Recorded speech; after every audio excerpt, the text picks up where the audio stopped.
guys, welcome back to another video. Today's going to be a quick video about how the buying process actually works. I have done a couple videos previously and I'll link that playlist below about how, to buy your first home, tips and tricks, expenses that you don't want to forget about, but I haven't really done a video in depth about how the home process really looks. Okay, so first things first, either your realtor or you are going to find a lender. In my other video, I did share that you want to look into your budget and see what you're comfortable first before you get everybody else in your head telling you all these numbers. Make sure you stay true to you. So the first thing you're going to do is you're going to contact a lender and you're going to fill out an application. In that application, you're going to be required to provide things like ID, bank statements, tax returns, your pay stubs. They're going to want your W-2s if you're employed, or they're going to want your 1099s, your tax returns, bank statements if you're self-employed. They're going to want all of that regardless. And they may want verification of employment. They may reach out to your current, apartment complex. A couple things that you should prepare for. So those are documents that before you even sit down and fill out the application, I would go ahead and gather. And if they need anything else, your lender will let you know. Your credit scores, they use what is called the middle score. So they don't look at your highest and they don't look at your lowest. They look at the one in the middle and they use FICO. The actual number may differ from lender to lender just because they all use like their own credit pulling program. But just keep in mind that it's FICO. I think the best website to check that would be my FICO. And then the next closest in my experience has been Experian.com, especially if you pay to view all three credit bureaus. In this process, they will also look at your debt to income ratio. They don't look at your whole total debt. They look at your minimum monthly payments required towards your debt. So if you only have 3 credit cards and each one is $25 a month, that's $75 a month of debt that goes towards your debt to income ratio. Each program has their own set of ratios that you have to stay within. They have a front end ratio and they have a back end ratio. The requirements, they're going to give you a pre-approval. This sometimes looks like a letter. I've seen some lenders just say it, but I prefer to actually have the letter because we need to provide it when we're putting in the offer. They will give you a paper. It will explain to you interest rate, if it's locked or not, your max purchase price. Now, the thing about max purchase price is just because it says that you're pre-approved for $230,000 doesn't mean that that actual $230,000 house is going to fit. So what I prefer to do is I like to talk to the lender, and I would recommend, if you're not using me, then I would recommend asking your realtor to get in contact with your lender to have a better understanding of what the max monthly payment is for you.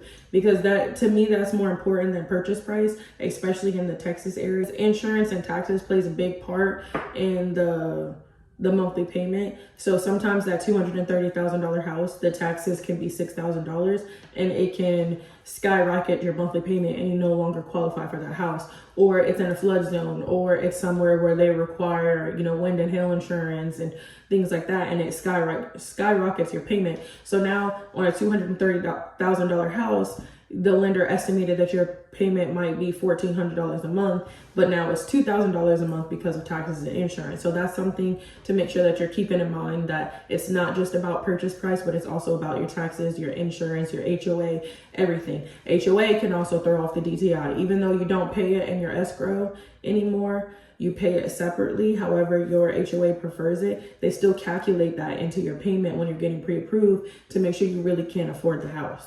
After you get this pre-approval letter, like I said, you'll give it to your realtor. Make sure you'll have a good understanding. They should be putting together a list of houses for you, or if you've already looked on your own, you can provide those houses to your realtor. And then we'll start scheduling showings.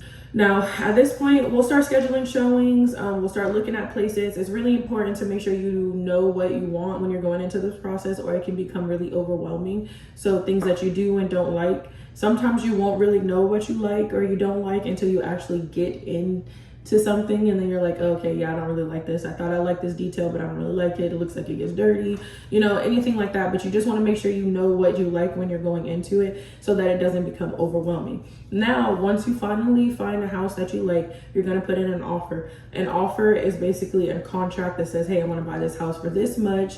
I'm asking you for this much concessions. This is how much I'm offering for earnest money, option fee, the day that I want to close on, the things that may come with the home that I want, like if I want to try and purchase your TV or something and it doesn't actually come with the house, It'll also state things like who is paying for title, who is paying for the survey, HOA, if there was something to happen, like do I get my money back? If the appraisal were to fail, do I get my money back?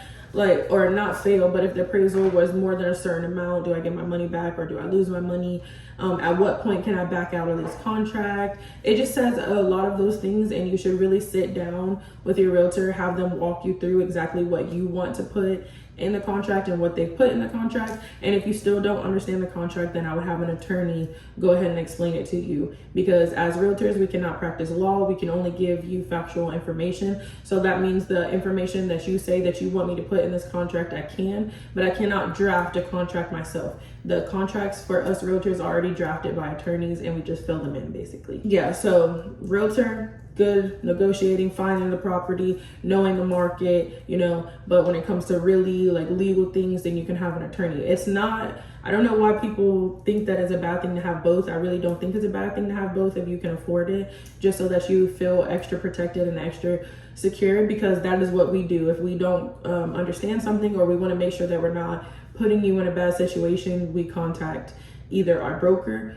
who contacts an attorney. If the seller agrees to accept your offer, then they'll sign it, you'll sign it, and it'll become an executed contract. At that point, the executed contract starts your option period, which is the time you have to back out of the contract if you don't like the house. And this is also when your inspection takes place, which is in that option period. Usually people ask for 5 to 7 days just to give you time to get an inspection, think on it.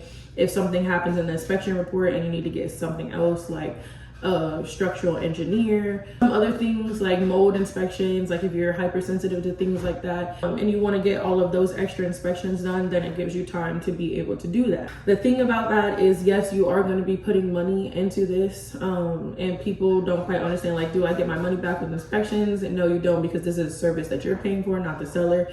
The option is basically insurance on protecting your earnest money. Your earnest money is your promise to pay. So usually in Texas, it's about 1% of the loan. Everything is negotiable, but it's common for it to be 1% of whatever you're offering. So on a $230,000 house, it would be $2,300, and then your option fee would be whichever, you know, whatever you agree on. Let's just say $300. That $300 protects your $2,300. So if something happens in your inspection and you no longer want to go forth with that home, then you get your $2,300 back. And also that $2,300, it gets applied to your closing costs at the end. So if you have no closing costs, then you get it back when you close on the home, or it will just go towards that, and then you just have to pay whatever's left over. It's not something that the seller just gets to keep unless somebody breaches contract. So if you breach the contract, or something were to happen where you just didn't follow the contract, something happened, then yes, the $2,300 is for the seller to keep. So just make sure that you read the contract and you understand it fully, and you don't breach the contract, and you get your earnest home and you're like, okay, inspection was good, everything looks good, I want to move forward with this house, and you're out of your option period. You will officially be under contract. Before, you're under contract option pending. So like you're pending, but you're not really under contract yet. Then you're officially under contract, and that is when your lender will really take over. I'm gonna go over the gist of it, but really you'll have to watch some lender videos, or I can have a lender come on my channel and explain that part to you. But they basically take over this part.